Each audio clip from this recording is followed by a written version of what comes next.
Michigan has had a lot of big-time quarterback recruits, but the subject of today's video was projected to be the future. He was one of the best quarterbacks in Indiana high school football history, was a top 100 recruit, one of the top quarterbacks in his class, and had all the skills and measurables to eventually translate into an NFL quarterback as well. Unfortunately, after a quick start at Michigan, he ended up flaming out and was very average at his other school. He ultimately went undrafted, and some would say his career was a disappointment. In today's video, we're going to take a look at one of the top high school quarterbacks in the class of 2017, go through his career, what happened to him, and ultimately my thoughts on his career. But before we get started, we're so close to 100K, so be sure to hit that subscribe button, leave a like if you want to support today's video, turn on post notifications so you never miss when I upload, and let me know what player, team, topic, or situation I could cover next. Now, let's get started. So you're probably wondering who the subject of today's video is, and it is none other than former Michigan and Illinois quarterback Brandon Peters. But in order to understand what went wrong for Brandon Peters, we first need to go back in time. Brandon grew up in an athletic family, as his sister was an All-American volleyball player at Purdue, and the Peters family lived in a suburb of Indianapolis known as Avon. The Peters siblings were always super competitive, and by the time Brandon was in 7th grade, he had his eyes on Avon's starting quarterback job. At the time, Avon had hired a new head football coach, and his name was Mark Bless. He'd come over from another local high school known as Mooresville, and he remembers Brandon's dad talking about his 7th grade son, who was somehow going to be a future quarterback.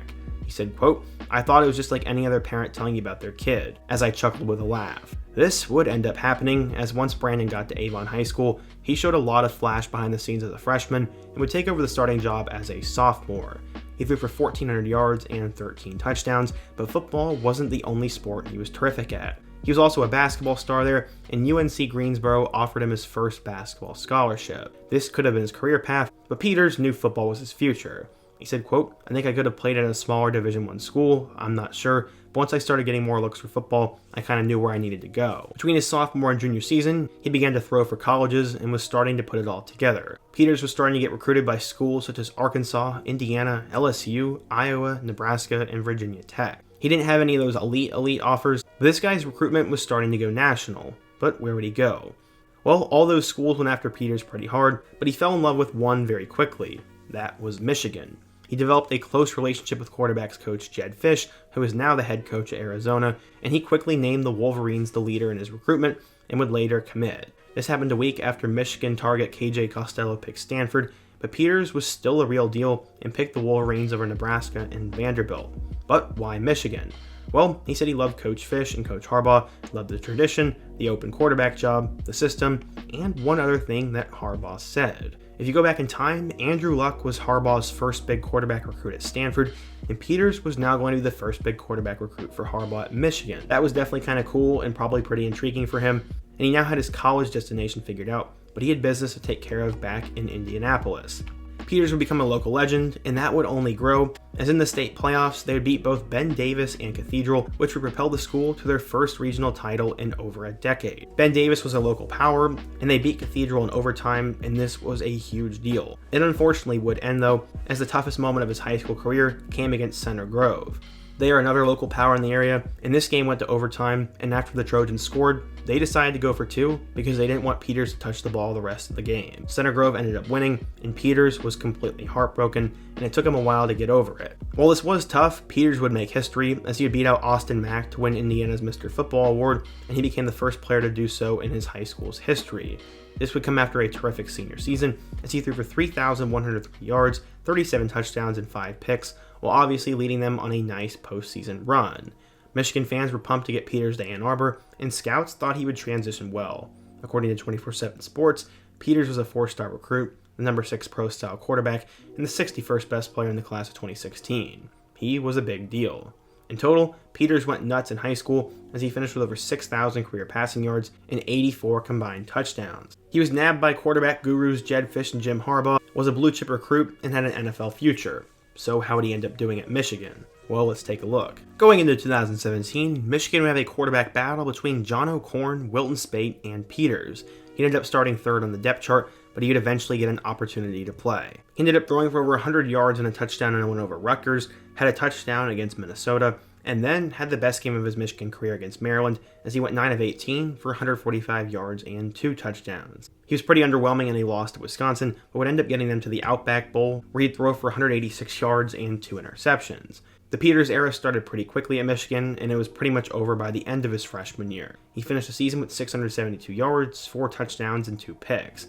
That wasn't absolutely awful, but he also didn't show enough promise for them to really buy into him. That's why going into 2018, they brought in Shea Patterson and also got a couple of other recruits, and this led Peters to only appearing in 2 games, going 1 of 2 for 8 yards and an interception. After a very brief stint at Michigan, he decided to enter the portal as he knew he had no future there anymore. As quickly as all the hype came, it was all gone. When he entered the portal, he expected a lot of schools to go after him, but mostly he was getting offers from MAC-level programs. At the time, I personally thought Purdue was going to be the school that got him because of his sister being there, but they already had Jack Plummer and Elijah Sindelar, so they couldn't promise him a starting role. One guy could though, and that was Lovie Smith. He had his eyes on Peters and offered him the opportunity to play at Illinois, and it seemed like a great fit, so he eventually transferred to the Illini. Illinois hadn't had good quarterback play since Wes Lunt, so it seemed like this was a perfect opportunity for Peters to put it all together. He'd easily win the job going into 2019 and helped Illinois have an amazing season. He threw for 3 touchdowns and a win over Akron, and a career-high 4 touchdowns and a win over UConn, before things would get interesting. Ended up losing 3 straight games to Eastern Michigan, Nebraska, and Minnesota, before he led them to an upset victory over number 6 Wisconsin. He also helped them beat Purdue and had a miracle comeback against Michigan State, which would get Illinois to a bowl game. They ended up playing in the Red Box Bowl against Cal, where Peters would throw for 273 yards and a touchdown and a 35-20 loss. 2019 was his most productive season as a member of the Illini, as he threw for 1,884 yards with 18 touchdowns and 8 interceptions. He also had 3 scores on the ground. Going into 2020, Illinois actually had a decent amount of hype, as they were one of the oldest teams in college football and now had a quarterback that could lead the way. Unfortunately though, things would not go according to plan. He would struggle in a blowout loss to Wisconsin, had a touchdown and a win over Nebraska, and then besides a 2-touchdown performance against Iowa, was extremely underwhelming. In 5 games, he finished with 429 yards and 4 total touchdowns. To be fair, 2020 was a weird year, so we weren't going to hold it against him. He ended up coming back for his final year of eligibility in 2021, and this one was rough. In their Week 0 matchup against Nebraska, Peters would get hit hard in the first quarter and went down with an injury. He ended up not playing for 3 more weeks, or he would come back against Maryland and threw an interception in a close loss. He'd be a game manager in a close loss to Purdue before he would really start to struggle. He had 2 touchdowns and a loss to Rutgers. His best game of the rest of his career came against Iowa, as he threw for 248 yards and 2 touchdowns, but he had 2 costly interceptions and they lost that game.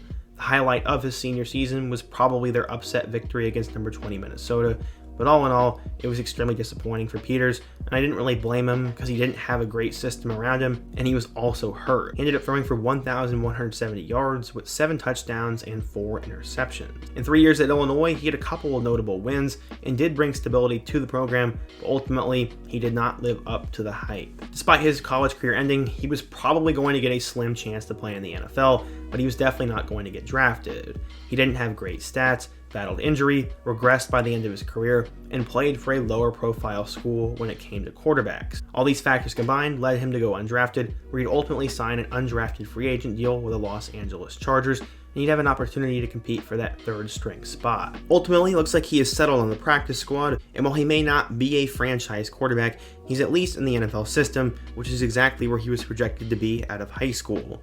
Overall, I was a huge Brandon Peters fan, as I heard all about him in the Indianapolis area, and I really thought he was going to be good at Michigan and at minimum really good at Illinois. While he definitely was not a complete bust, I do wish he would have had a better Michigan career, and ultimately, I wish he would have been a little bit better at Illinois. He did get screwed over with that injury in 2021 though. The 2020 season didn't help anything, and then added the fact that Illinois' system isn't great for quarterbacks. He sort of got screwed in a way, but he still go down as probably the best Illinois quarterback in recent memory, and is getting a chance to play football professionally, so who can blame him? But what do you think? If you're an Illinois or Michigan fan, what do you think of Brandon Peters, who is another high school quarterback I could cover in my next video? And before you go, don't forget to leave a like, subscribe if you're new, and check out all my other videos on the end screen. I hope to see you guys again soon, but until next time, peace.